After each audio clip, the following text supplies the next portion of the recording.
But football without fans is not. You play a football match without fans, you've got nothing. It can be the greatest game in the world. If there are no people there to watch, it becomes nothing.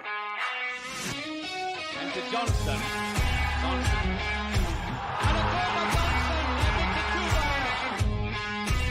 Larson. Oh, he's in. Henrik Larsson. That is sensational. Nakamura. He has done it. Isn't that just typical? The game is over. The Rebels have won.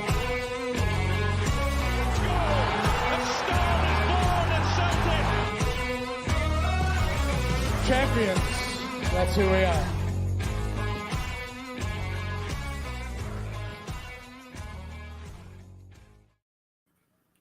Gentlemen, Celtic are champions. Champions Day. We have been crowned kings of Scotland once again. Guys, we've won it. We've won it with 4 games to spare. We are the deserved winners of the Premiership this season.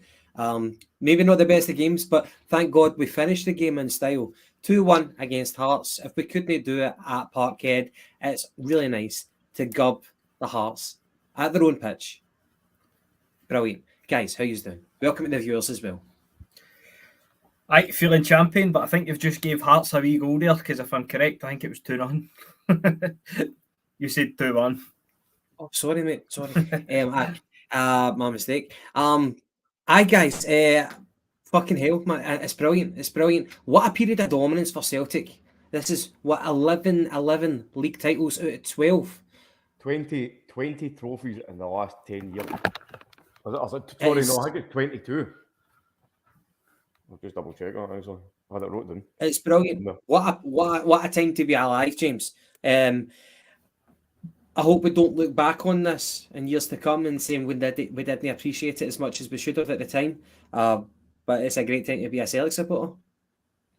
Aye, definitely, man. Obviously, we think we're still hopefully get another day like this to come this season. Hopefully bigger and better. Obviously get a treble wrapped up. Fingers crossed. We're odds on for it. So, aye, as you say, just don't take these days for granted. Obviously, we've seen the dark days in the past, so you've got to enjoy these when they come. And of course, we can top it off even more. We're going for the treble. We've got one more game, the 2nd of June, against Inverness Cali Thistle, and that will really be a way to finish off the season in style. Seasons like this don't happen often. We need to appreciate it, and the performances throughout this season, the performers as well, the style that we've done it in from top to bottom, everybody involved with the club, Ange, his backroom staff, and all the players, everybody who's bought into this way of playing, this way of winning, and it's united everybody. It's united everybody within the club, and the fans as well. It's beautiful, beautiful to see. Welcome to the viewers. Hope you are all doing well. Get your comments coming in. It would say soon to be 17 domestic trophies out of 21 as of June the 3rd. Guys, and we did that, of course, today with a changed back line, with a few injuries. We had Johnson out, Cameron Carter-Vickers out, 2 stalwarts of the defence, with Kobayashi filling in, and we had the reliable Anthony Ralston at right back. Paddy, I guess, going into the game, we expected that lineup because of the enforced changes. But what was your expectations today? I guess Hearts have had a bit of a funny one. They've been... Ange hasn't lost to them since his opening Premier League debut against them when we lost in Tynecastle. But I think it's been 8 consecutive wins against them ever since. But of course, pardon me? I think it was 9. Well, maybe 9 today then. What was your expectations today? Were you bothered about how we did it? Were you hoping that we'd be doing it in style, or were you just wanting us to get it over the line? I don't want to sound too kind of spoiled or anything, but I would certainly want us to win it with a bit of flamboyancy and a bit of gusto. But do you know what? I'll take it. I'll take anything. I'm delighted, absolutely delighted. Over the moon, mate. Title in the bag, back-to-back trophies. Going for a third trophy this season, going for a treble, mate. This is great times for the club, great times for Celtic, great times for the supporters, great times for everybody. associated with Celtic. Everybody loves Celtic, and it's fucking shite times for everybody that hates us. So get it, ruinies. But no, this is again, it's just a fucking special moment again, led by a special guy, Big Ange. Absolutely love him. He's up there with the greats as far as I'm concerned. I don't even care who disagrees with me. I think he is. I think he's going to be even better. But aye, magic. But sorry, mate, I'm babbling away there. But to answer your question, wanted to win it in style. We never did it, especially no way style, but we certainly did it. We won the league. We won the league at Tynecastle, and it's as good a place as any to win the league. So happy days, man. Over and in. James, I guess, how does this season compare to others for yourself and your experience as a Celtic fan? Well, personally, the last season was probably the best season. How it ended, obviously, as I say, personal reasons kind of playing into that and all. But this season, obviously, we're not at the end yet, and it could be right up there. It could be really, really special. Obviously, hopefully, we'll get the job done at Hampden. But as Paddy said, I mean, the turnaround, I mean, for 2 years ago for the managers come in, it's absolutely frightening to think where we were back then. And it's not even as if it was, I mean, you nearly think about it as if it's decades ago, and it is literally 2 years ago, no even. And it is frightening, the turnaround. And not even just the team, but the club as a whole. I mean, we're talking positively on here on Tuesday, talking positively about the board. Even when we were winning trebles under Brendan Rodgers, that wasn't happening. Just the full club and the team is in a really, really good place there now, and long may it last. It's no often whenever you've got Celtic, who about almost 2 years ago were at a very low point. It's not often you get someone join the club to become manager, and he raises the standards so much is what we've seen right now. James, even when you spoke about Brendan Rodgers winning treble after treble, Ange is on course, of course, to do that again. But that's in spite of the fact that our closest rivals are much stronger than what they were 4 or 5 years ago. So it can't be overstated how much Ange has raised the bar. He's doing it in style, even against a strengthened Rotten Mob as well. And as we said, we're on course to win a treble. Touch wood. It's brilliant. And, you know, we're a club that feeds off success. Is every year go out and do it again, do it in better style. That's what Callum McGregor said after final whistle when he was interviewed by Sky Sports. You don't want to just emulate it, but you want to just make everybody happy. Postecoglou has spoken about it, the importance of putting a smile on the Celtic fans' faces. They could have had a shite week doing whatever happens at work or whatever, but whenever you go to the game, whenever you turn on the TV, you're watching it. That's what's important. That's what makes people go into work on a Monday happy. And Celtic keep doing that favour, keep repeating that.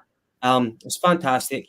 I guess today, if anybody was going to spoil the party, Hearts, where they have Ginnelly, Shankland and Mackay as a potential threat against a changed back line, did you think there was any potential for an upset today, or did you think it was a guaranteed people? I was confident. I actually thought, I don't know if it's just me, but in these games and like trophy day and things like that, I always expect us to come out and just run all the Tapa teams and win 6 or 7-0. Obviously, Tynecastle's a very, very difficult place to go. But at the end of the day, it doesn't matter how you do it, just as long as you do it, and that's the main thing. But to be honest, I don't think it was a great game to watch. It's the first half, especially, obviously, the sending off changes the game, I'm sure we'll come on to talk about. But 2 minutes. I'll put your sound on as soon as he's finished. No, mate. Back then, I'm done. Let's see you, you baldy prick. For the Union Jacks at the back, mate. Oh, Alexa, stop. Where are we, boys? All good? Over the moon, mate. Over the moon. Oh, yes. Where are we, Cavalier? Mate, fantastic. I'm out for drinks later on this evening just to celebrate. Loving life. Loving it, man. Good, mate. Are you working, mate? How are you? No, mate, no. I've been working the graveyard shift the last 3 days on the back shift, so I'm after Tuesday, mate. So I just sat and watched us win the league with my 2 Waynes, mate. So Brilliant, man. Brilliant. How are you, James? How's things, mate? Aye, all good, mate. All good. I'm off to fucking see a comedian at the Hydro tonight, so I'm keeping myself good. Good lad, mate. I'll come in and get my football soon, right? Right, tell me, Peter. I know.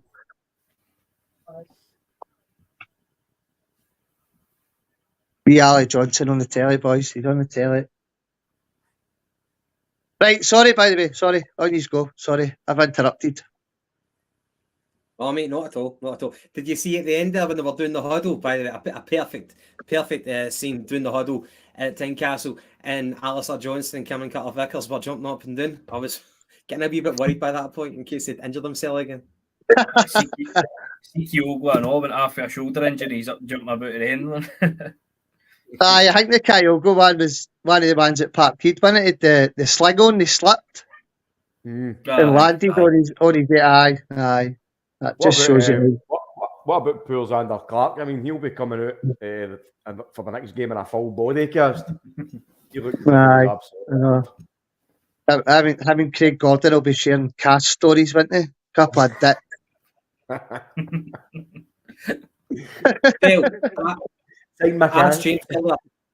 does winning the title this season compare to last?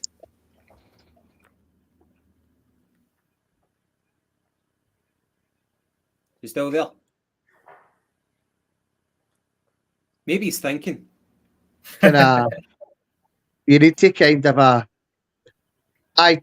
just enjoy the good times and the bad times, Gav, and luckily for us, I think I'll not say we're on the kind of age bracket. I think I'm a wee bit older than you guys, but obviously now with that league title today, it's 17 league titles in 23 years for the millennium. So I take the good with the bad, mate. I think the young fans are very, very spoiled with Celtic. So, mate, I sat in the house today with my two kids, mate. One's 5 and one's 11. So they're more special for me nowadays, mate. Watching them with the Waynes, and I seen Paddy watched it with the wee boy today as well. So, aye, very, very special, mate. Just soak it in and enjoy it and love it, mate. It's whatever life throws at you, mate.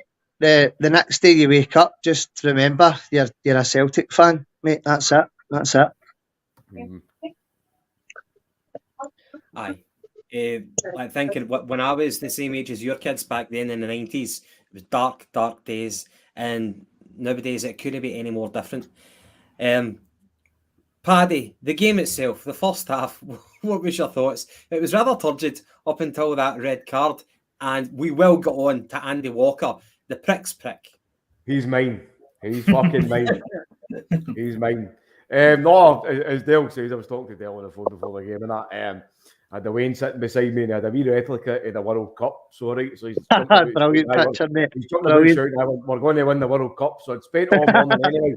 Mate, I took him to the swimming this morning, and he was fucking going on about fucking Celtic winning the World Cup. And I'm like, it's not the World Cup, it's like fucking the League Cup. I said, we can win the European Cup. So anyway, I've spent all day trying to fucking tell him the difference between the World Cup and a European Cup. And the wee dafty still comes doing me a World Cup going, all right, we're going to win it. And I'm like, all right, I need bother, we're going to win it. Wait, do you mean it's not that we've won then, or not? Exact same one. I was like, he came down and sat beside me, and I says to him, because he's quite chatty, shall we say. I was like, right, you, see when this game starts, shut it. I don't want to hear you, right? 2 minutes later, he's like, where's the World Cup? How have they not lifted it? How I'm like, fucking juice, man. But no, mate, the game itself, Gav, is very shite, let's be honest, especially the first half. I don't even think we need to go into too much fucking discussion about it, because it wasn't honking. Very flat, no much chances. To be fair to Hearts, I mean, they were compact and they showed a wee bit of character at least, and had a go at us, and they had a bit of strength. We were just kind of going through the motions and doing what we had to do. Know that that's a negative per se, but we were still we were doing things on a base level, the same as we've been doing for the last few weeks now. But I'm pretty sure Big Ange would again in a half time. Not so much fire the rocket up their arse, but just had a wee word with him and reminded him of the importance of the game and how much it means to the travelling supporters and how you're going to change somebody's day to day just by your actions. Do you know what I mean? Like, go out there, be successful, send the guys home with a smile on their face, going home to their lives, no matter how shit it is, no matter what's going on. You get out there and you do that for them. Do it for yourself, do it for your family, do it for your pride, do it for the badge, do it for the club, do it for everything. And the boys have done it, and they deserve every single bit of recognition that comes their way. The manager, when you're talking about the differences between the two seasons, Gav, we're already better last season because we're into the final of the Scottish Cup. We only made the semis. So everything that we've done so far is better than last season, even though it's a different kind of scenario because last season was a reactionary thing. But we laid the groundwork last season. We performed the miracle, regaining the league back. And this year is it's a constant path. It's a constant path of success. And how can you not be delighted with that, mate? See if you're a Celtic supporter, see if you get that. How can you not fucking love that? That's what it's all about, man. It's there. Yes, mate. Love it. Love it, man. The sender off. Who wants to speak about that? So, a lofted through ball by Anthony Ralston for Maida. Maida has got the yards on his marker. Cochrane, I think it was.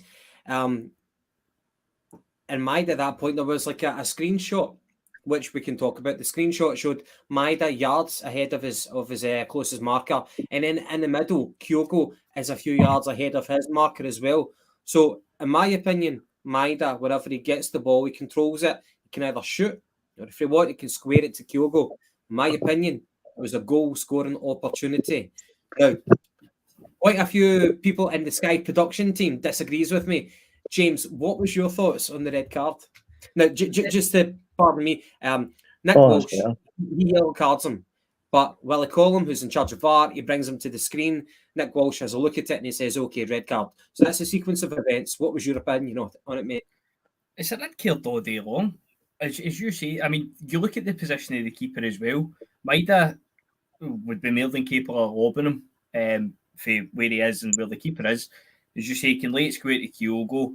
And I honestly think, see if you didn't have that fucking idiot commentating all the tap of it, I don't think there would be a discussion about it. It is as clear, for me anyway, it's as clear a red card as you'll see. It's a last man tackle. He's going to, well, either score with lobbing him or square it and Kyogo score. All day long it's there, and I think he'll delegate to Paddy for his Andy Walker opinions, but all day long it's a red card. Aye, I seen it initially, Gavin. I put it on our Celtic podcast chat, and my initial thing, I think I kind of a message right away saying, "Oh man, that looks a bit soft," and then Paddy text saying, "Fucking red card all day," and then seen the replay, mate. Totally agree with James, 100%. It's a fucking red card all day, and I'll go with James and Paddy's Andy Walker rant, because I mean, just the guy being given money, Paddy, to actually speak on Sky Sports, the biggest sports broadcasting fucking platform in British football, European football, whatever it is, mate. His comments were ridiculous, mate. As per usual, Paddy, the guy just talks utter shite. I'll get to him in a wee second, because I don't want to spend too much time talking about negative things today, because this is a day for celebration. This is the real Coronation Day, the day that everybody should be out with their wee tea parties and whatnot, no celebrating a fucking billionaire guy that looks like the European Cup with fucking fingers like fucking Irish pork sausages. But talking about the sending off, now I've looked at it, I saw it at the time and I thought, oh, what's going on here? And I looked at it again and I looked at the stills, I looked at every single picture that everybody else saw, even the ones that this prick that I'm about to talk about in a couple of minutes. So the guy is running, right? Cochrane's running. Maeda is on his right shoulder, and the guy reaches across with his left arm and tugs him, right? So for him to make the movement over his shoulder when Maeda's here. If it was a coming together, he would have barged or he would have done that with his right arm. But he's done that, right? I don't give a fuck what anybody says. He's made an attempt to foul the guy, and you can see him almost instantaneously after it. He kind of does that. He knows he's made an arse yet. So, fair play to Willie Collum, by the way, in the VAR room. I will say that because that's a very, very, very good call. Moving on to the kind of yin and yang of that. First and foremost, Stirling Petrov talking shite in the studio, saying it's not a clear and obvious foul. Again, obviously, he's a Celtic icon. I'm not going to go into too much digging at him. But again, if somebody goes like that, here, hold it. There's Craig Young. Anyone else have volume issues? Try turning it up, mate. No, as I say, if you're anywhere in the pitch and a guy reaches across and pulls at you, it's a foul, right? So there you are. So Petrov, you're talking shite, mate. I'm really, really sorry. I do apologise. But as for that other cunt, that Andy Walker, that is a rat, an absolute fucking suit-taking, lick-spittle, fucking cum-guzzling prick of a person, an absolute pollution, an abortion of a man. I hate him. He's a vile, putrid, rancid little fucking slug. He's a slug. Don't hold back, Paddy. Don't hold back, mate. By the way, believe me, I'm holding back. He's a horrible, horrid wee man. You can hear the intent in his comments. See what he says. It's got fuck all to do with his opinion. He is doing everything in his power to be controversial. And by controversial, I mean sucking up the arse of his paymasters. He's a prick. He's the prick's prick. Even the pricks, when they prickness. I'm telling you, he's horrible. You could just hear the venom and the animosity in his analysis after it. This is the same guy who was advocating that it's all right for players to cheat. This is a guy who was saying, it says something like, oh, I mean, if it had been further up the park, it might have been a foul. Well, what fucking difference does it make? See if he's fucking stoning fucking in the middle of McDonald's and a cunt comes on pulse, it's still a foul. Know what I mean? Aye. See, apart from that, though, do you not think he's all right? What I was going to say is the one that I killed is like there isn't a lot of contact. There isn't a lot of contact, and the referees are too happy to send players off and ruin the game. Yeah. See 2 seconds after That's it. exactly what he says, ruin the game. Aye. See 2 seconds after it, when we scored that goal when Ralston was just a wee bit offside. Did we just let that stand then, using his own logic? The guy's a fucking idiot. The rules are the rules. It doesn't matter if it's in the first minute or the 91st minute. The rules are the rules. It was a last man tackle. He fouled him. Last man. Yeah. He was scoring or squaring it. It's a red card. He was so desperate for that red card to be overturned or no given at all. His comments were basically, wait till you hear this. This was the essential part of his comments. He was saying the red card's on the telly there, but I don't know if you get for it. You turn that off you for a Aye, I think I get banned off YouTube the last time for it. So basically, this absolute tadger, this wee half-inch baldy tadger of a man, because that's what he is. If he was a penis, he'd be a half-inch baldy tadger. He'd be inverted. He would be a penis. It's a red card all day, by the way. I know it is. He would be a penis in hibernation, right? That's what he would be. That's horrible. You know what Andy Walker's like? He's like see when you're walking along on the street and you feel something on the bottom of your shoe and you go, oh no, I hope it was chewing gum, and it wasn't. And you look at the shite on your shoe. That's what Andy Walker is. He's not even chewing gum. He's not even second-hand spit out chewing gum that you've stood on. He's a shite. He's a jobby. He probably came for a tramp's arse, not even a dog's arse, not even a nice dog, not even a shih tzu or a poodle. He's came for a mongrel's arse. He's a smelly, horrible, rancid, wee diarrhea-filled, ugly fucking mutation of a man. Right, Gavin, hold on. All right. So what this clown says, walking something like a tic-tac.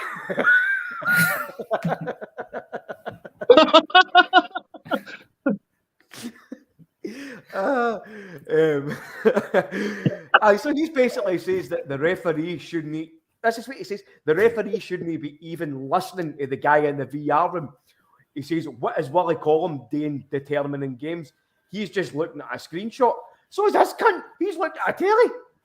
He's looking at this. He's looking at even less camera angles than what Willie Collins looking at. And see if he's never turned around once and had a massive rant at anybody because of a VAR decision. But then he's changed this because he feels so sorry for Hearts. Oh, the game's ruined. We'll see if the fucking cunt had a two-footed somebody. Oh, that's terrible. Imagine him saying them half. You've ruined the game. Fuck off. I swear to God. You. Tic-tac, penis. Fuck you. That was comment of the day so far. That was a belter. Tic-tac, dick. Aye, not even the minty one. It's like, one that's already been chewed. So do you think it was a red card then, Paddy? Aye. No, I thought it was a girl.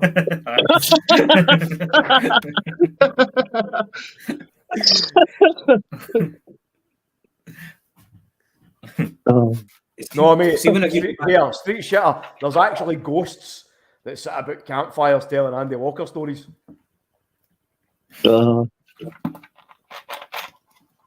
See, when you go back to that game where we played Hearts at Tynecastle, the 4-3 game. Now, we were on the end of a terrible, terrible handball, I believe. The one where Matt O'Reilly, the Hearts player. It should have been a penalty for us. Now, could you imagine Walker being as enthusiastic then as what he was today? Walker very, very rarely triggers me as a Celtic fan, but today he was going that extra length. It was like he was personally aggravated about the decision today. He kept on going on about it until half-time, and even whenever the second half kicked off, he was still talking about it. It was like he was personally invested in today's result. It was just going to be a bit further. Paddy, I can't talk what you were saying. I'm leaving going to try, but I think everybody was pissed off with the prick. It's just one of a number of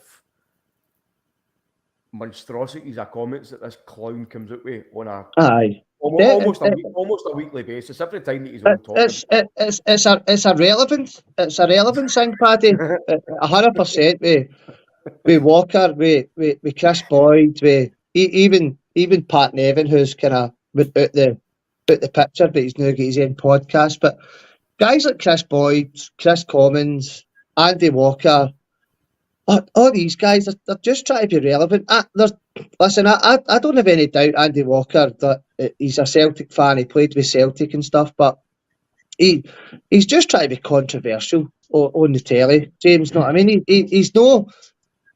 I don't think he's on there saying stuff that he actually believes. He's just saying stuff, and then he'll sit back on a Monday night and go, "Oh man, look at how many people are talking about me." Because if he's got any sense at all, and he's got any kind of football knowledge, and you hear the stuff that he's saying, there's no way he believes what comes out of his mouth, because it's utter dross. I totally agree with everything Paddy says. So I don't know, mate. I don't know. Mate, I hark back to the time that he advocated that it was all right for a player to dive. That's what he said. Yeah, I know. Utter nonsense, mate. Utter nonsense. So anyway, I tell you what. Let's move on for the wee prick, because we could all get animated. We could all say what we want to say. Obviously, I can, because I don't work for any cunt, so get it up, please. I can't get the sack. Would that be? Yeah. By the way, sorry, Gav. My apologies. I didn't hear him shouting about Stephen Naismith not getting booked for tackling Jota. I actually text my mate when that happened, because my mate at work's best pals with Stephen Naismith. Has he? I'll not tell you the reply I got, but anyway. Would I be wrong in saying that it was Jota who was forced off the pitch because of a tackle on the Hearts player? He was forced off the pitch and he collided with Naismith. Naismith, I don't think, was too close to the touchline. He was a few yards back. I don't think Naismith could have done anything about it, but it was very, very comical. And it looked like Naismith was trying to explain to Jota, sorry, I didn't mean that.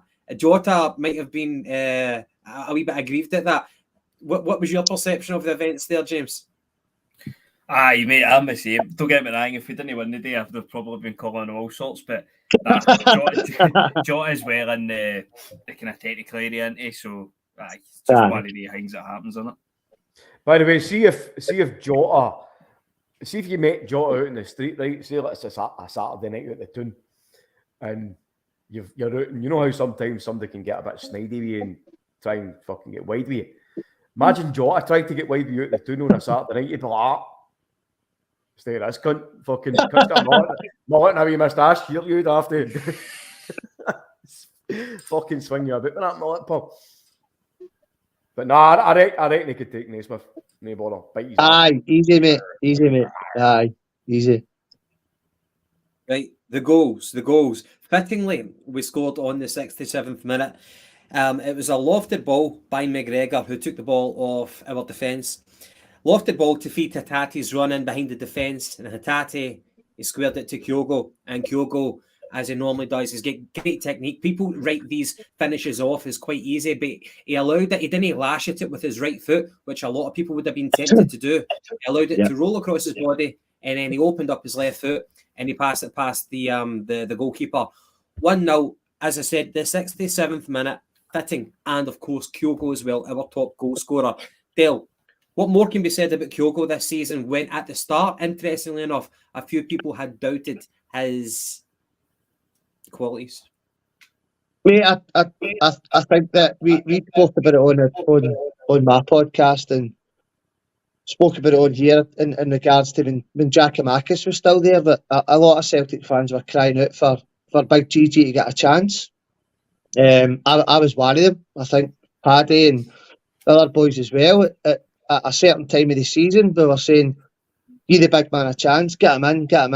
But look at the goals that the wee man scored. It's been an absolutely unbelievable season for him.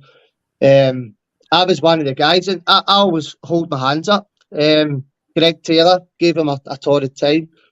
Aaron Moy gave him a bit of time. I know James is on the fence with Aaron. I've heard James talking about him. So I think that you just kind of ran out of fucking superlatives to talk about Kyogo, mate. The guy's been fantastic this season. I think he's turned himself into a penalty box player, Gav. As when he probably arrived at Celtic, I think he tried a wee bit too hard. He ran his heart out. As him and Maeda and the Japanese players do, mate, their work rates are fantastic. But I think Ange has now moulded him into Celtic's number 9. I think he's that 18-yard box player that he will work hard. I think we seen him at Hampden the other week where he ran fucking Kilmarnock as well, ran 70 yards and put a tackle in. And we know that's what we'll get out of Kyogo. But Ange just turned him into a Celtic number 9, mate. He's been now spoken in the breath of being the best kind of striker since Larsson, Dembele. And I think it's justified, mate. I really do think it's justified. And the finish today again was phenomenal, man. The finish today was phenomenal. What's that, Paddy? Great respect. Allo FC for the Guard of Honour today. True sportsmanship, unlike some. What do you know what that? Oh, is that Tavernier? Mm-hmm. So is that him trying to win a fucking Twitter trophy or something like that? No, mate, that's somebody's pulled it up for when they were in the fucking Conference League or whatever. Oh, right, aye. So let's see if Mr. Tavernier and he's I Gav, I just think Kyogo's I just definitely moulded him into a Celtic number 9, mate. He's been phenomenal. He's my player of the year. Arguably McGregor is in the bracket. Arguably Hatate is in the same bracket as well. There's so many players this year, but Kyogo's been phenomenal, mate. Again the day that finish, and the guys just took Celtic to his heart, mate. The post match stuff with the fans, he's kind of took over Kieran Tierney's mantle in that sense, hasn't he? The fans have took to him. So aye, mate, he's just a phenomenal football player, and he's done so much for the club already. And I just hope we hold on to him, Gav, for the next couple of years. I think getting into the Champions League next year, he'll have learned a lot under Ange, and I hope we keep a hold of him, mate. And aye, phenomenal, mate. The kind of run out of words to speak about the guy, but what a player so far, mate. Unbelievable. It's difficult to dislike the guy. He's become the man for the big occasions. You know, he won the cup final for us last year against Hibs at Hampden. He won it again this year against the Rotten Mob at Hampden. Running out of words, running out of superlatives. James, his understudy, kind of reminds you a bit of Giakoumakis whenever he was rationed those minutes coming on in the latter half of a game. He always wanted to make his mark, just like Giakoumakis, to kind of prove his relevance to the squad, because Kyogo takes so much of the limelight. But managed a goal again today, and it kind of shows how much it meant for him. So the goal itself, patient build-up from the back, ball worked its way out to the left. Haksabanovic started bearing down on his marker, and you know that the way that he can go inside or out. Moy made the dutiful run ahead of him, and Haksabanovic feeds him in, and Moy, all he has to do, he just squares it to who's in the right place at the right time, making that darting run to the goal, and he prods it past the goalkeeper. 2-0, a good way to end the game, and another important goal for to show that his worth to the squad. 100%, and obviously as you're going through the thing with there, going through the goal there, the three players that were all brought on off the bench, so it shows you the strength of the squad, and that's arguably the third best team in the country. But in terms of I like him. I know he maybe gets a wee bit of stick sometimes. He does miss the kind of occasional sitters at a Motherwell a couple of weeks ago. But no, I like him. He very, very, very similar to me to Giakoumakis when Giakoumakis kind of first came in, and you weren't really kind of sure about him. You kind of ran about like a bull in a china shop, but didn't really do very much. I think gradually as he's getting more time, you can see kind of what he's all about, and he will probably be a similar type of player to Giakoumakis. So I'd like to see him get a few more. I know obviously Kyogo's gone for records and stuff like that, but I'd like to see him get a few more minutes in what's left of the season, so we can get a kind of proper look at him, or a decent run of games. Dale was talking about how Ange has forged Kyogo into that 18-yard penalty box striker. Paddy, what do you think? Well, I know he's still quite young, he's still quite raw, but what type of striker do you think he'll develop into? I'm not sure, mate. It's still kind of hard to determine that now, because when I look at him, I mean, you can see he wants to get forward, he wants to get into the right positions, he wants to use his strength and obviously score goals being a striker, but he kind of looks, what's the word? He doesn't look as if he's got much technical ability. Now, that might be something that he's not shown yet because he's not had a run of games. I'm not going to say that he's a pish player, but he looks like one of the pish players that can be good for you. I mean, but to be fair, that's a bit of negativity. No, the big guy looks all right, but I think he's one of these guys that's going to need a run of games before that we can actually see, his true qualities. But I think when you look at him and you look at Kobayashi, who's come in again today, and I thought he did decent. His passing looked all right for most of the time. He reached the game very well, I think, especially at the last minute, when he's got to make a tackle, flying into tackles. He's just there. He's in the right position. He's getting his body in the right position. The good thing about him playing is it means that Starfelt got to go into the right-hand side and all, which takes away that kind of fear of Starfelt down the left-hand side. Then you look at Iwata coming on, and he's standing there on the touchline, and he's got the big guns, you know what I mean, and he's ready to come on. And Ange is bringing him on at times when he wants to see the game out. So for me, again, I know I've said it before, I'll say it again, that's progression in the manager's ideas and the way that he's actually using tactical switches. Do you know what I mean? Rather than trying just relying on the one sort of a system and route to go. He's bringing on guys like Iwata to shore up the game. He knows that he's got to... who's this? Fuck off. He knows that he's got to tie games up. He knows that he needs to put on a midfielder who's a wee bit more defensive and just start to slow down, see out the game and take the wins. And that's what's important. And that's what he done again today. He done it last week against the Rotten Mob. He had a few moments of tactical geniusness, I believe. And every day. Geniusness, is that a word? Yeah, no, it fucking is now. I'm calling it. Genius. Is that a Jungle Jim's fucking anecdote? Geniusness. Mate, listen, We've got our own dictionary. I pay 20 quid a month for this fucking StreamYard shit. Ah, no, mate, I'm the same. Sorry, Gav, you and I pay my apologies. Do you have it? Gav's the man. Hoggy and Andy, if you're listening to this, fucking show me the money, you tight-fisted bastards. Aye, Hoggy and Andy be like to you now. Show me the money.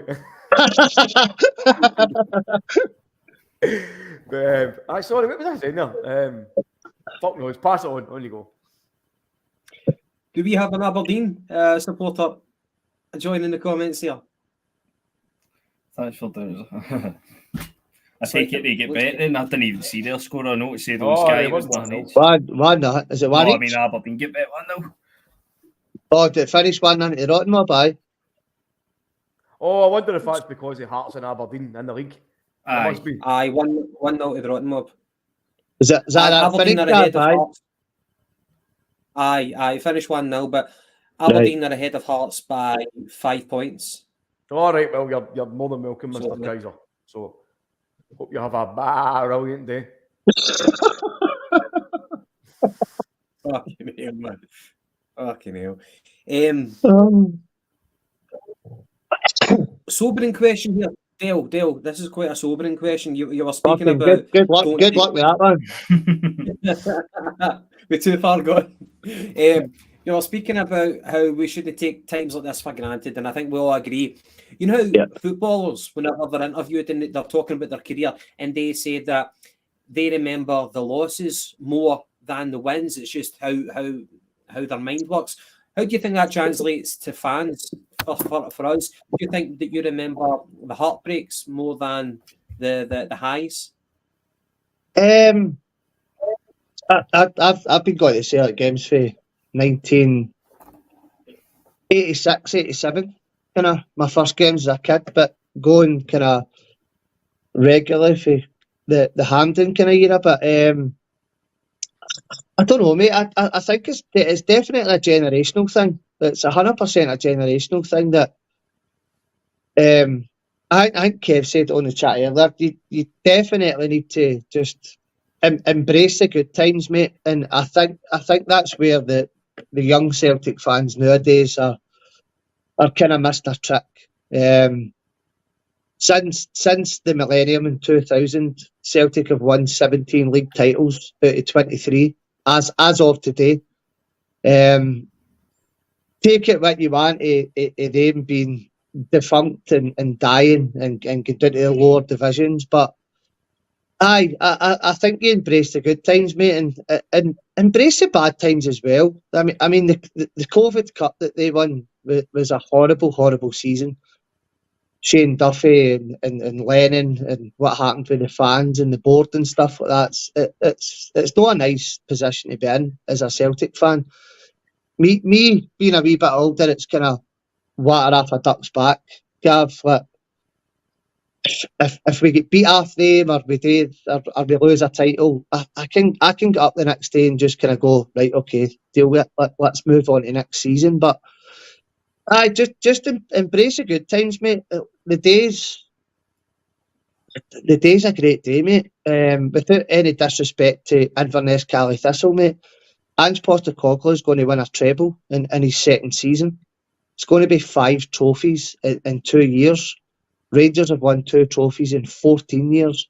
So I just always put life into perspective. And this has probably been me. Paddy will maybe be the same. Just in the last couple of years, maybe getting a bit older, that you think, right, well, okay, there's good times and there's bad times, but the bad times get put in the back burner very, very quickly, and the good times now with the Waynes and the kids and the supporters buses and all the guys got in the Trongate at the Aberdeen game and the Inverness game will live long in my memory. And the bad times they'll be there, but it's a very, very small part of my memory. And days like today, mate, will live long in my memory, mate, forever and ever. And it's a beautiful time to be a Celtic fan, mate. two decades of absolute dominance. Well, For see the when you spoke about the COVID Cup, they'll obviously Yeah. referring back to the and Paddy, they'll talk about the 3/4 league title win as well. So they know what I can mean? talk, they can talk whatever pish they want. I couldn't care less. But talking about them talking pish. Do you remember the quote for one? Who's that guy? Who was that guy with the eyes that was the chairman over there? Yeah, he's that guy. Craig White. No, the other one. Right. Yeah. Oh, Craig White. Hey, you leave him alone. He's a legend. No, Dave King. David Murray. Dave King. All right. No, he's the guy with the legs. Dave King's the guy with the eyes. Do you remember his comment? Win the league and they will fold like a pack of cards. Well, How's that worked out? aye. I know. Who's got the fucking ace in the pack now? They've got the joker. I know. Beautiful day. Any cunt like to talk about Everton? No. Right. Okay, that's fine. Let's skip by it. Aye, let's hear it. No. No, come on. You brought it. No, it's fine, mate. It's fine. I'm going to talk about them during the week. How's Big Sean Dyche doing? Terrible, mate. Aye. Terrible, man. Again? Terrible. Don't tell me I can beat again, Derek. James. I've stopped talking about Everton, by the way, so you can fucking move on. Fair dude. Talk about Everton.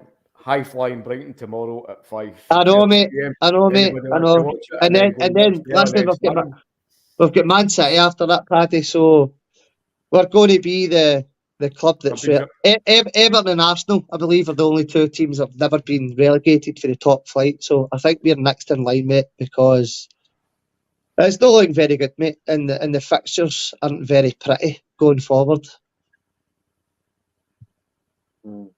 Be careful what you wish for, because for a long time people get bored of David Moyes, and now you change it, and then you've got that period of instability. Aye, of course, mate. James, talking about managers, Postecoglou. I know we've got so many superlatives about the guy, but I think the type of manager that he is, he's just such a strong, all-rounded type of character. Like, where could you find fault with Postecoglou? Because his tactics, style of play, we love that. That's part of why we've been able to buy into this. The fact that he delivers the trophies this season alone, we've not had the Rotten Mob beat us. What's that? Five games now. 5 games. We've drawn 1. The other 4 we've won. The media as well, the way that he handles himself there, he's got a great temperament. He's got a great charisma, and he never gets ruffled. He always has the right thing to say. He's always very, very measured in his words. The guy is, as I said, we've taken to him. And we're comparing him to when was the last time we had such a fantastic manager. People talk about maybe Martin O'Neill. But could you find any flaws with Postecoglou? And what would you say is his strongest point as a manager? To be honest, this year, probably, aside from the Aaron Moy signing, I don't think you could fault him. Honestly, in all honesty, though, this season, genuinely, I think the only thing that you could even have as any form of kind of criticism is the St Mirren game that we lost, where he kind of rested a few players and it was kind of half a team we played. But I mean, in the grand scheme of things, it doesn't matter. But if you're asking the question, then that's literally probably the only thing that would come to mind would be that game. In terms of just everything, genuinely, as you say, he's an all-rounder. He does everything good. Tactics are spot on. The way we play for 99% of the time is brilliant to watch. His recruitment's spot on. Everything he says to the media that's probably one of the strongest suits he's got. I mean, when you compare it to Michael Beale across the ladder, as we've all said, used car salesman and all that, just compare and contrast the two, and it is night and day. And I'm already gutted the day he leaves, man. I can feel it already. No, he was good today. I'm back on his side. He was shite for a few weeks there. He was shite when he first signed, but I'm back on Team Moy. Well, I'm going to throw that question at you, Gav, because we don't really get to hear your opinions sometimes. But let's hear What was the question? The strong point or his weakness? I'll tell you. What I can't decide out of a strong point. It's either the way that he handles himself in the media to represent Celtic, and how scarily astute he is in the transfer window. Even whenever he made that a bit of a boo boo with like that guy Abelgard or whatever his name, Abligor. After a few months, he was out the door. You know, he doesn't fall victim to misdealings in the transfer. He wisens up to it. If a player isn't working out, then he'll just move him on, or he just won't give him any game time until there's an opportunity to ship him out. And yes, transfer wise and media wise, how he handles himself, how he came to this country where there was so much criticism from all the media against him. They'd written him off, making fun of his name, his background, his experience. They belittled him, and now he's got the opportunity to belittle them, but he doesn't even take that bait. He's just a good character, and he's very, very intelligent, in my opinion. In terms of weaknesses, I don't know. Maybe we can judge him over the course of time. Whenever he leaves us, we can say what was his main flaw. Even if like his failings might be in Europe, as quite commonly is for Celtic managers in Europe, again, you need to judge that against what he was given with. You know, the kind of the ceiling that he's got in terms of purchasing power. You can only do so much with the hand that you're dealt with. But overall, he's a fantastic manager. You know what I mean? I love the fact that he sticks to his guns. He sticks to his guns. If he's got an idea, if he's got a conception about something, if he wants to play a certain style, he's going to play that way. And he's going to fit the personnel into that system, because if he believes in something, then he's going to fucking rest his laurels on it. He's going to put his mortgage on it. That's what's happening. Do you know what I mean? I think that's where his main weakness lies, Paddy. And whether it's a weakness or no, and I agree with you, mate. I think that he stands by his standards and where he's came from, how his teams have played for Australia, he went to Asia, he came to Celtic. And I think it was the same in the Brendan Rodgers era, Paddy, that Rodgers was kind of fucking staunch in how he played football. We played PSG, we played Bayern Munich, and we got absolutely battered. And Brendan Rodgers said, that this is the style of football I'm going to play. He had kind of Paddy Roberts and maybe Sinclair wide, and the Real Madrid game at Paradise at the start of the season. And again, whether people agree or disagree, for 60 minutes we went toe to toe with the most successful club in European football. Do I think Ange Postecoglou changes that next year, Paddy? I don't think so, mate. I don't think so.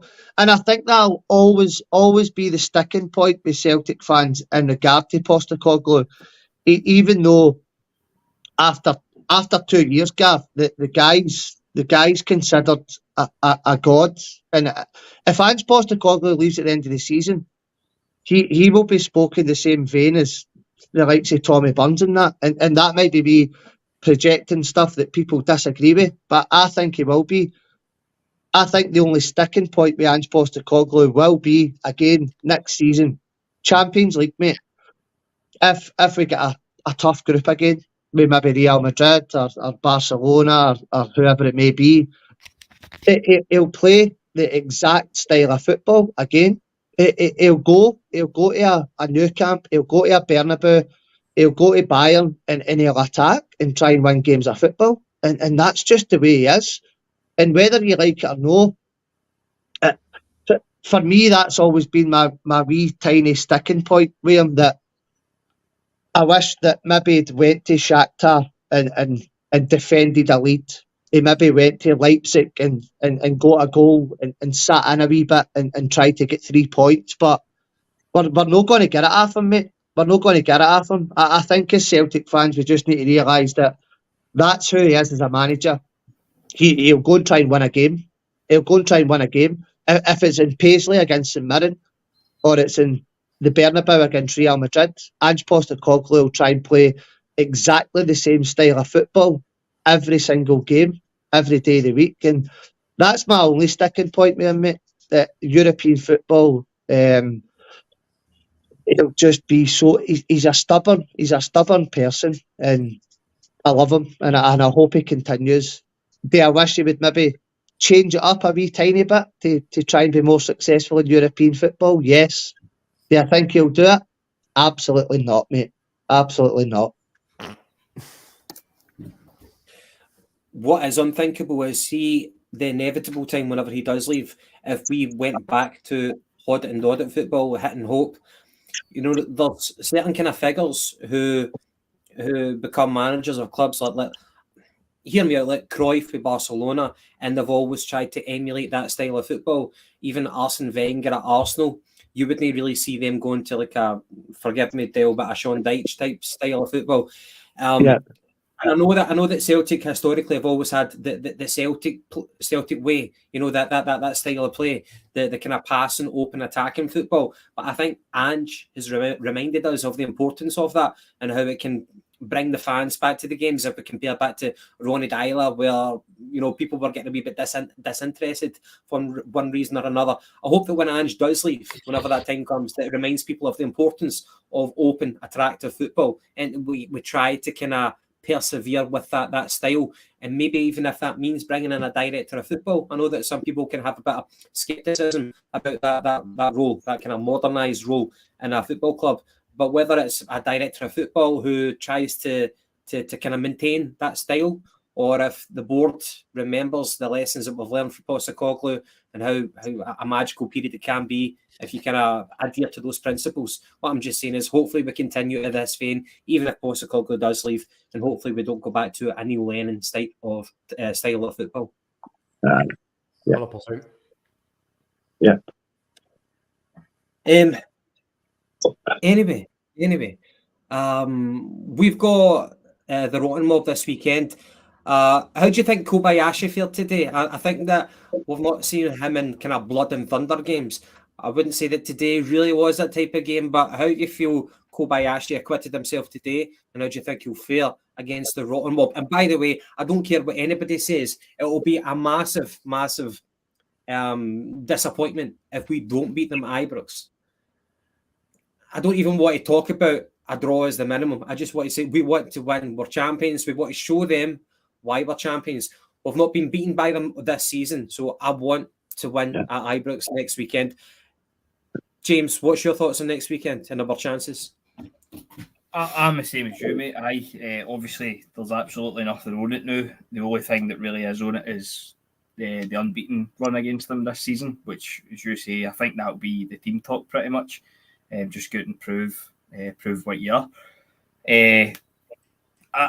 I think the team will be the same as the day. I don't see him changing too much. I can't see his even the games after next week. I can't really see his resting a lot of players. I don't think it's in the manager's style. Maybe see a few coming off a wee bit earlier, but in terms of it, McGregor, I think he'll keep starting and things like that. Next week will be an interesting one. Because it'll be interesting to see how they shape up as well. Because I don't imagine they'll be playing the fucking Morelos and Kent and that is going to be a contract. Maybe it will, maybe it won't, I don't know. But I'm assuming he won't. So it could be an interesting one to watch. A wee high scoring affair. But exactly as you say, mate. Just go next week, full strength, get a win, and then move on to the cup final. Yeah, pile on the agony. Pile on the agony, man. I think we spoke about it. I think the day, Gav, and next week were the two games host the Scottish Cup final, going for the treble. That I thought that we would have went full strength. The day we done it, I think I totally agree with James. We do it next week. No fans. Let's go to Ibrox and pile on the fucking agony. Pile on the agony, man. Bring on the Hunteers, man. Let's keep them flowing. Let's go to the shit pit next week and absolutely put them in their place and pump them. And then the remaining 3 league games, I don't know. I'm in the kind of same camp as James, that Postecoglou will just keep playing a fucking strong team and keep trying to rack up these goals, keep trying to rack up these points, get these fucking things that we've not got before. 106 points, the most goals scored in a season. Kyogo's about to score the most goals as well. So, pile it on, man. Keep going. Ange Postecoglou said midweek, Paddy, players will play if they deserve to play. He doesn't just throw players in for nothing. So, go to Ibrox next week with no fans as champions. Pile the agony on, batter them, extend the fucking points in the league, and carry on regardless, mate. Let's fucking keep this fucking gravy train rolling, Paddy, man. Can I just ask? Sorry. Can I just ask? Are we seeing this Michael Beale Invitational League that he's made up? Are we 3 points clear or 4 points clear? So we might have something to play for. We could actually still be on for a quadruple. I'm not thinking. So definitely full strength. End up winning the mole cup. Aye, there you go. Sorry, there you go, Paddy. There's a trophy for it. I knew it to use. Brilliant. Love that. I would go the opposite way. I know exactly what you're saying, Dale boy. But for me, it's not quite a meaningless game, but it is a meaningless game in terms of. It's never a meaningless game, I Paddy. know. It is a meaningless game in terms of the league because we won the league, right? Of course. We don't need to win it. That's what I mean. It's obviously not a meaningless game against them because we want to fuck them all the time. And even if you've won the Champions League and you've won the fucking whatever, and you got to play them at the end of the season when nothing left to play, you'll still be raging if you get beat. But I think I would be playing guys that don't regularly play. I know Ange said it. I know you said Ange says it. He's not going to give guys a game for just for the sake of it. But if I was Ange, I would be going there and I would be playing Kobayashi. I would be playing fucking Ben Summers. I think Kobayashi starts anyway, but I know. Would you throw in Vata and Summers and all that? Would you throw in all the young team next week? I was going if you fucking shut up. Sorry. No, I'm kidding. I'm on the prime, mate. I'm on the prime full of caffeine. Remove that from my stream. I actually meant Awata instead of Kobayashi, mate. But that's what I'm saying. Ben Summers, Rocco Vata, Boston Lawal, anybody that's not had that experience, anybody that's potentially going to be here and there, or be there or in there runabouts the first team next season, if they need to come in, then they've already experienced that. Do you know what I mean? Aye, good shout.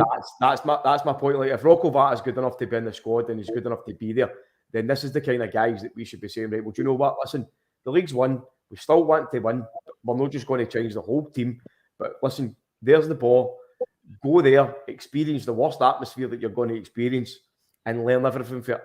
If we get beat, I don't care, as long as you fucking tried your heart out. But take everything that you get there because there's not going to be any fans there singing your name. There's not going to be anybody there cheering you on. There's going to be 50,000 fucking cunts with one tooth between them being for blood. Take everything. If you can go there and you can prove yourself there, of all places, then do you know what? You can go and do it fucking Parkhead in front of 60,000 people. Yeah. I'm no way that. I'm full strength, guys. Gav, go and batter them, man. 100%. I think it's madness to start. No offense, Paddy, but madness. Thinking, boys. Short-term thinking. No, it's a good debate. It's a good debate, but full strength, batter them, Gav. Go for it. Madness if we start like the past few. I was just going to see if you do what you're saying, Paddy, though, and you go and they go full strength or as full strength as they can go and they get absolutely battered.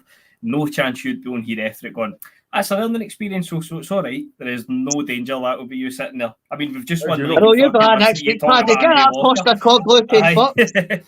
There's these fucking listen, I've found Jesus, mate. I'm a new man. Yeah. Aye, is that Jesus the carpenter? Did he build your fucking back wall for you? Aye? Fucking Jesus the carpenter will be building your back wall next week, boy. Aye, good mate. As long as it's on my back door, just the purple. Every single time I'm cutting something, he's like, oh Jesus. Hit your nail with a hammer. Jesus. Get on. I'm going to actually send you. So you're up to Dales next week to build my wee man cave. But just in case I can't make it, I'll send up Big Arthur. Arthur Daly? Arthur fuck's sake. All right, I thought you were talking about Arthur Daly. I thought you were going to sell me a fucking Sierra Sapphire or something there. Fucking Tom Daly, you're wanting fucking centre back. I've got my budgie smugglers on the road. I better not turn up. Aye, end up like fucking Richard O'Brien for the Crystal Maze.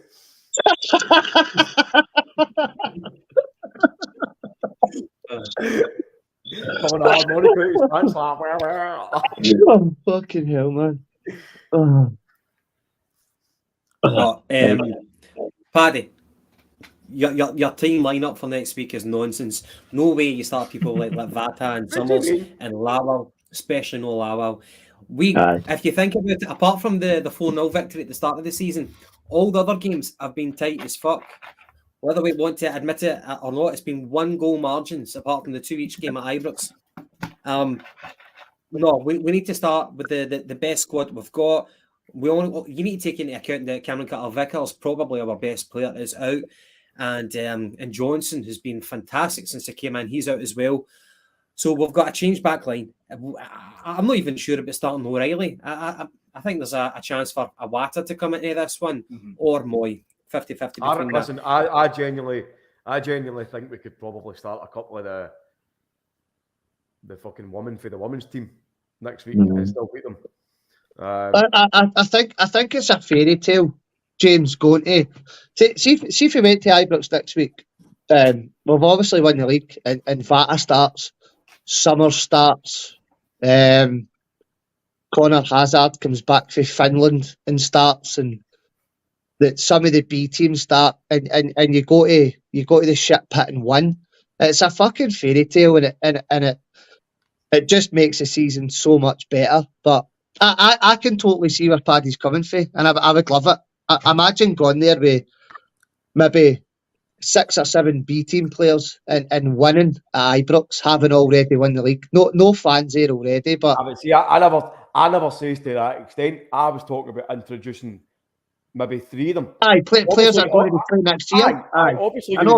Obviously, you would need to play with a strong team, right? So I'm not going to say, right, just get every player for the B team, and you can't do that because you're going to need to start with Joe Hart.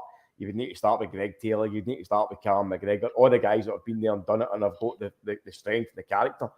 But say for talking sake, you had 2 or 3 wingers out and you had to go and play Rocco Vata. You're not going to be like, oh, fuck, can't play him because he's only 17 or 18. Do you know what I mean? Yeah. You're playing him there because that's your option. See where he is now. He is still an option because he's been playing. He's on the bench. He's good enough to be on the bench, which means that he's good enough to be possibly introduced at the game at some point. That's why Ange is putting him on the bench, because he's there and he's ready to play. I'm not saying that he's ready to take a starting position. I'm not saying that he's ready to fucking see guys at the team, but he's there and he's ready to play. And the manager thinks that he's good enough to play. Same with Ben Summers. And who was the other guy? Lawal as well. That was the 3 names that he'd mentioned the other day. And he says, I've been a manager for 26 years. I think I know what I'm talking about now. I'm not so sure.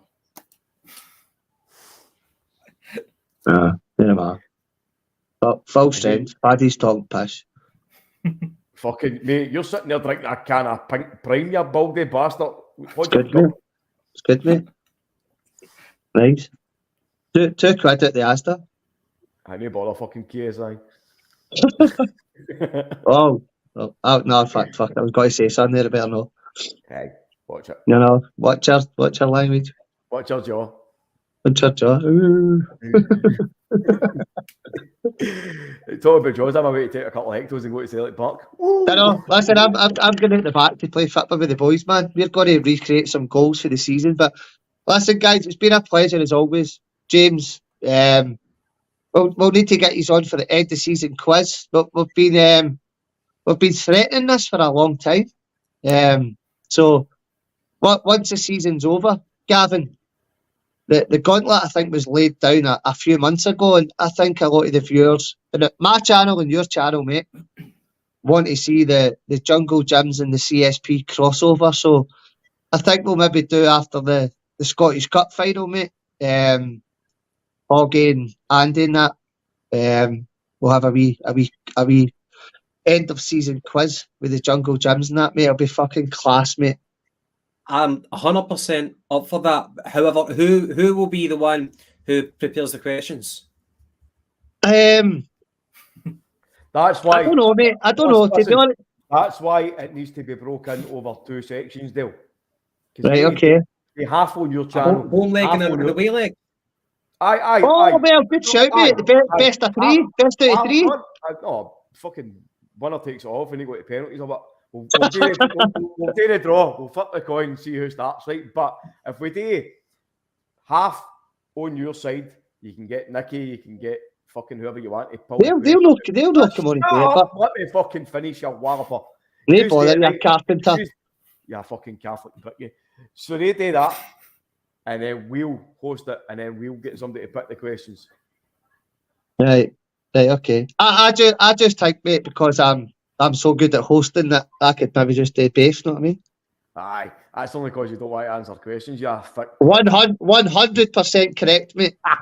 Because listen, I know Gav's knowledge. I've watched James talking about Celtic, so James's knowledge is top class. I don't know if Andy's watching this, but he's been dug shite in my quizzes. Hoggy's half decent. Kevin, dug shite. So I'm relying on big Hoggy, mate. So well, and without slagging you, Andy, if you're listening, Dale brought up a who am I, right? So it's like a picture of a player with the face fuzzed out, like somebody getting crime watch. You know what I mean? They're fucking just or something. And there was a black guy on it, and Andy's like, Carol Starfield.